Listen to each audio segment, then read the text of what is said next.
Alright, gonna try to make a quick video here. 3rd gen Ram 3500,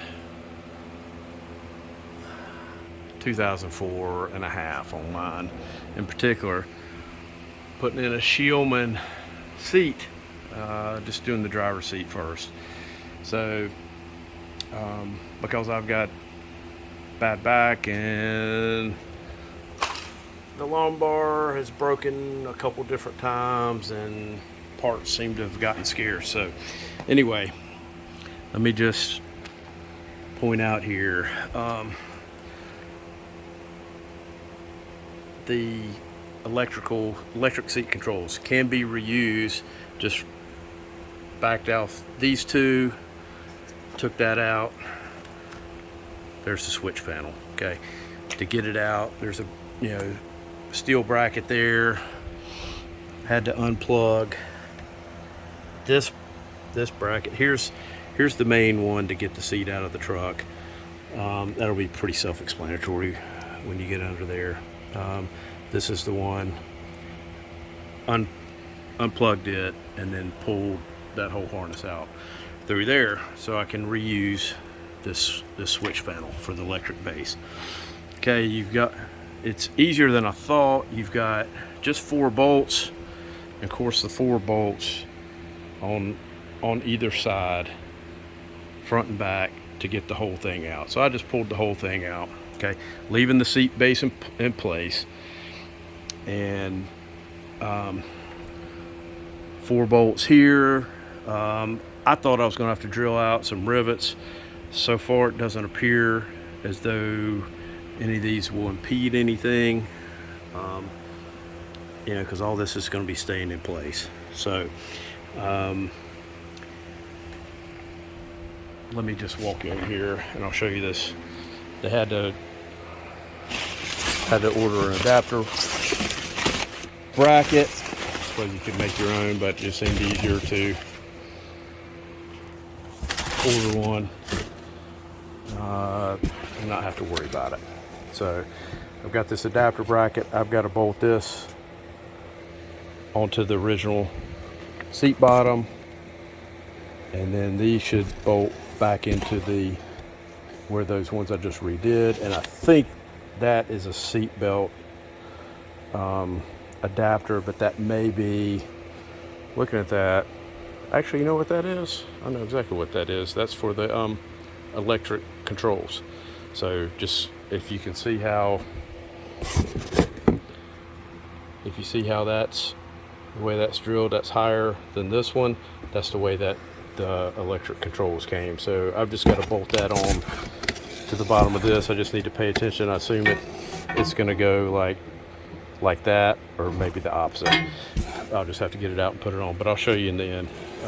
So that's, I don't think it's going to be bad at all. Well, I'll talk to you at the end though. All right. Just want to add here the bracket, and by the way, Wedge is the company. Nothing against them really, other than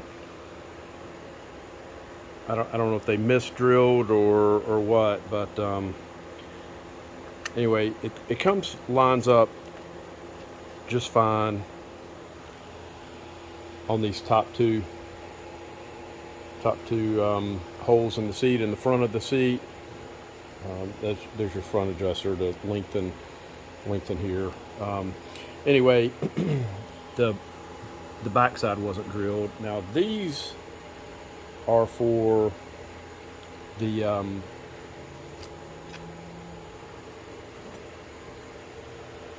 bracket here to hold the electronic controls to move the seat base, which is the stock seat base on the truck. So anyway, I had to measure and drill, no big deal, and then shot them with a little rattle can, let it dry for a while. No big deal. And then I've got to mount this guy here to hold the electronic controls. Happy to have that bracket, so I didn't have to fabricate one. So still pretty straightforward. These holes all line up with these holes on the seat base. So looks like it's continued to go straight forward, other than a few missing holes on the seat bracket from a third-party vendor. Now I did order that straight from SheelMann, but they were cool when I called them and just make sure I wouldn't miss anything, and I sent them pictures just to show them so they could go over with their supplier, which is Wedge. I think they're in somewhere in Utah, maybe Ogden. Anyway, nothing against them. It looks like a well-made bracket. Other than that, and maybe this, I think it's made so it can flip, so the thing can flip for passenger to driver, and then for whatever reason they just don't drill the other two holes. So I wanted to throw that in here. I'll come back at the end when we got the thing mounted in the truck, but just want to keep everybody posted. It's pretty straightforward though. Happy with how it's coming together. All right, quick wrap on this video. I'm installed here.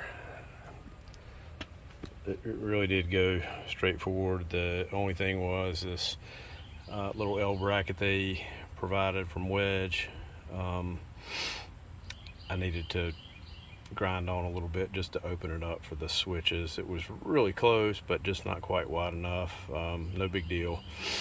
I don't imagine they sell too many of these anymore on an older truck like mine, especially as expensive these seats are. I did a quick run around the block, and really happy with the comfort. They're firm. I knew they were going to be firm. Anyway, I think it might take some people a little time to get used to, but anyway, you can see the rest of my truck is this tan interior. So the brown with the tan stitching is a good match. So anyway, that's kind of what you're looking at there. So all right, ask any questions in the comments if you have anything. Oh, I know one thing I forgot. So seat heater, I ran it to here. It wasn't a super long cable, but again, it's straightforward. I had power already under here for my amplifier. I just tapped off of that. I just put a fuse tap in there off the fuse in the amplifier, and ran wiring from there, and then of course came underneath. Here's the wiring from underneath to the seat heater, ran it up here. So anyway, that's I think that's it. On an older truck like this, it was pretty straightforward. No airbags, no complicated stuff. So again, 2004 and a half Dodge Ram 3500. I'm liking it so far. All right, any comments in the questions, or in the any questions in the comments, excuse me, feel free. Thanks for watching.